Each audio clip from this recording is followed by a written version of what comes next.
Pelanggaran zona ekonomi eksklusif yang dilakukan oleh kapal negeri tirai bambu Cina di perairan Natuna, Kepulauan Riau.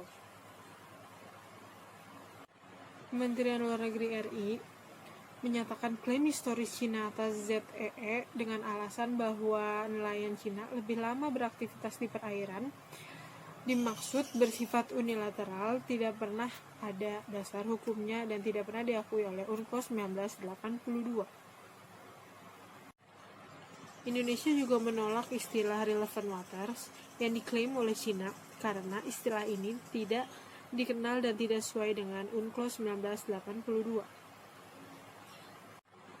Kemenlu menegaskan Indonesia tidak pernah memiliki overlapping jurisdiction dengan Cina. Indonesia pun juga tidak pernah mengakui Nine Dash Line karena penarikan garis tersebut bertentangan dengan UNCLOS yang telah diputuskan 2016 lalu.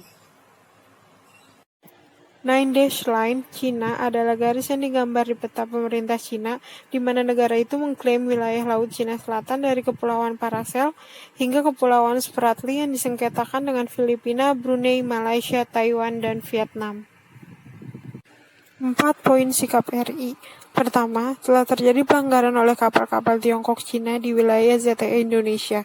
Kedua, wilayah ZEE Indonesia telah ditetapkan oleh hukum internasional yaitu melalui UNCLOS 1982. Ketiga, Tiongkok merupakan salah satu part atau anggota dari UNCLOS 1982, oleh karena itu merupakan kewajiban bagi Tiongkok untuk menghormati mengimplementasi dari UNCLOS 1982. Keempat, Indonesia tidak pernah akan mengakui Nine Dash Line, klaim sepihak yang dilakukan oleh Tiongkok yang tidak memiliki alasan hukum. Gambar ini menjelaskan bahwa luas wilayah maritim yang diklaim oleh Tiongkok sebagai tempat penangkapan ikan tradisional atau traditional fishing ground Tiongkok seluas 94.000 km persegi.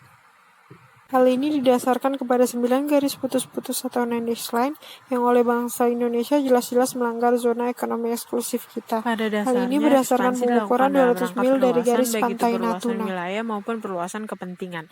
Menelisik ekspansi yang dilakukan Tiongkok pada ZEE Indonesia didasari oleh 3 hal, yaitu 1. Perluasan kepentingan akan sumber daya, 2. Perluasan kepentingan akibat adanya ledakan penduduk, dan 3. Perluasan wilayah dan kepentingan dalam menjaga gengsi sebagai bangsa yang besar.